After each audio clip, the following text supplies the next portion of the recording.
Niccolo Paganini was an Italian virtuoso violinist who lived during the middle of the 19th century, a time which was known in Western European music as the Age of the Romantics and the virtuoso performer, where to the general public, the worth of a musical performer was determined by their ability to transport the audience into the depths of human emotion, as well as the realms of impossibility and the sublime.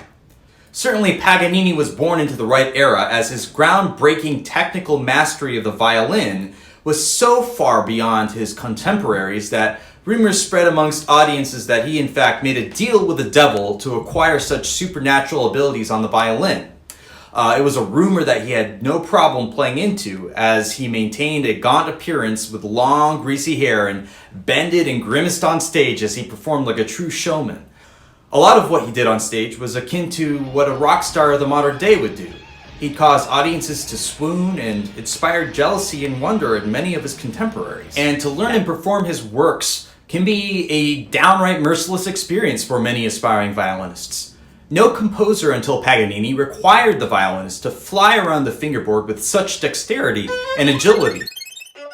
It's arguable to say that to this day, his notoriety and influence in modern musicians mainly focuses on the pyrotechnical aspects of his music and violinistic abilities. But there was another side to Paganini, one that was certainly an integral part of his showmanship, yet relegated to secondary thought when we think of his music. Like the great Italian opera of his day, Paganini's music reveled in the beauty of soaring lyrical melodies, which aimed to showcase all of the beauties of the human voice. And it was said that in the more intimate settings of the salons away from the concert stage, he would often show a more gentle, almost seductive side of his musical gifts, while strumming away at a guitar, where beauty of melody and harmony superseded pyrotechnics as a means to charm and beguile his audiences. And this musical realm is what I believe the piece that I will perform for you today draws its inspiration. Paganini wrote this piece entitled Cantabile as a song without words, and its expressivity eschews the overcharged virtuosity of his typical violin works.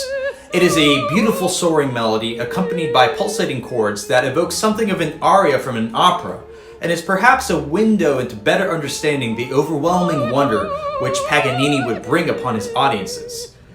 As you listen to it, I'd like to invite you to think about what kind of lyrics or words would be written for the melody if it were indeed from an aria in an opera written in the 19th century.